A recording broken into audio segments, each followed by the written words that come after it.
She is finally leaving. That's right. She is just about to back down from being a member of parliament to go be Ukraine's special envoy. This is pretty interesting. She can't hold her position as an MP to do that. Chrystia Freeland is resigning from cabinet to go pursue other things for the federal government that is outside of the scope of being a member of parliament. This is incredible. Also, I predicted this not too long ago on a post that went on my X page, July 15th, January, February, March, April, May, June, July 15th, rumored Prime Minister Mark Carney's planning a cabinet shuffle this fall and plans on shuffling out Chrystia Freeland and Stephen Guilbeault. This is coming from an inside source close to the Liberal cabinet. More to come. Turns out that prediction was correct. I called the Chrystia Freeland's removal news back in July. Some doubted, but y'all should start believing in me. If my source was right, Stephen Guilbeault should be next. This, of course, comes as Chrystia Freeland is to leave the Mark Carney's cabinet and will be Canada's next envoy to Ukraine. Let's have a look now at what CTV's got to say, because this is incredible. No more Freeland in the news. No more Freeland making policies. No more none of this, which is interesting if you think about it, because she just ran to be prime minister of the country, right? The Liberal leader. She didn't get it, and now she's out. Huh. Wow. It's almost like her allegiance wasn't to actually serving the country. It was to a higher paycheck, a position of power. Interesting. But the biggest thing we're watching for, Marcia, is the future of Chrystia Freeland. Vash Kapelos, our CTV's chief political anchor, just informing our bureau here that she has a pair of sources confirming that Chrystia Freeland is expected to leave her role in cabinet for an appointment to Ukraine. We are waiting for a formal announcement on that today, but that just breaking right now. Chrystia Freeland, of course, the Minister of Internal Trade. She was handling reducing those federal trade barriers between the provinces. Of course, she does have a Ukrainian history. She speaks the language fluently. That will definitely be something to watch for over the course of the day. Who takes over her file? Wasn't her grandfather like a Nazi or something like that? Like, she's got some deep-rooted ties to Ukraine, like suspiciously deep, which explains why Canada's been, so tied at the hip with Ukraine. So, I believe the transport minister as well. So who takes over her files there? What happens with Ms. Freeland? That will be something to watch. Okay, Colton, that's some breaking news then. So now there's multiple ways to look at this, right?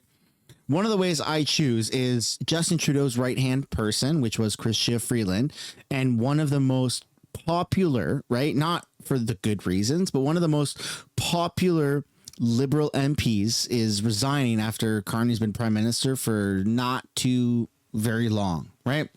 There's so many different ways to look at this, but it just makes me happy. It makes me happy that Chrystia Freeland is just out of the news cycle, or about to be out of the news cycle and gone for good, right? Bye-bye. Bye-bye. This is good. Freeland leaving her post. We should also mention this coming at the same time as there have been some questions around the whole BC Ferries. Can you expand Absolutely, on that? there are. Yeah. There has been reports that while the government was defending its position against BC or defending its position in funding and allowing funding to go towards the purchase of those BC ferries, and while they were being questioned about that in the House of Commons, there were staffers behind the scenes trying to determine what the response was going to look like. This report from the Globe and Mail that is making headlines, and certainly there will be questions for Ms. Freeland, who was leading that file at the time, and what that decision looked like.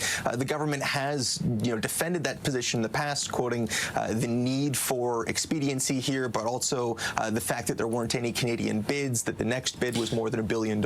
So Freeland gave our boat building contract to China, and now she's dipping out. What the hell is wrong with these people? Like, are you guys waking up to this? Like, is this now making sense to all of you that politics in Canada is just corrupt up the wazoo?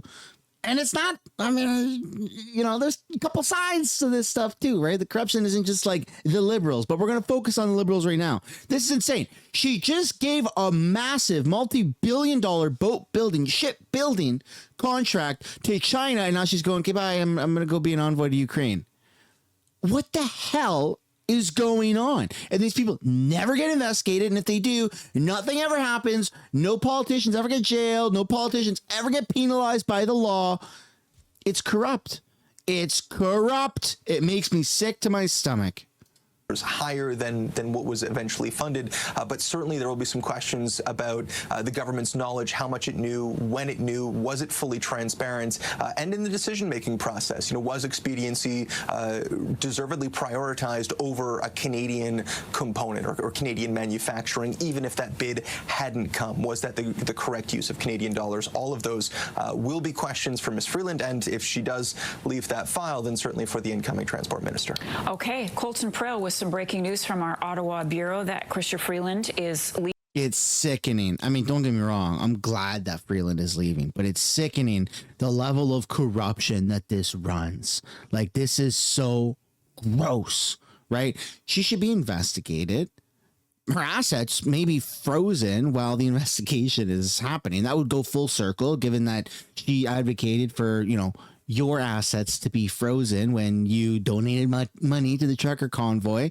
Right? Some people still had to change their bank accounts. They still didn't have access to this day to those bank accounts where the assets were frozen. I mean, what the hell are we going to do in this country? Not you and I, but what's the legal system going to do to actually start to have accountability within our politicians? Because there's like civilians, Canadian citizens, right? In terms of the law, who gets away with what in the law? You and I, citizens, at the bottom. Then we got immigrants. Then we got temporary foreign workers. Then we got the police. And then who's above that? The politicians. It's gross. It makes me sick to my stomach. But I'm glad that she's gone. And I don't have, I just got coffee in here. Come on. It's like 9 in the morning. I got coffee in here. But I'll cheers to that. Oh, man. I'm just kidding. It's coffee. I'll cheers to that because this is good. This is good. And I'm looking forward to seeing which other Liberal MPs start leaving. Is this the game plan? Is this Carney's plan to just slowly start peeling back all of the old MPs, or are they just done with Carney? Right? There's multiple ways to look at it too. Maybe they're just fed up with Mark Carney and they want to go their own way. Or maybe Mark Carney's fed up with them and he's silently having them go to other positions within government, out of the press, out of the media, go do something else. I don't know. We're going to have to wait and see, but this is a step in the right direction. Bye-bye, Freeland.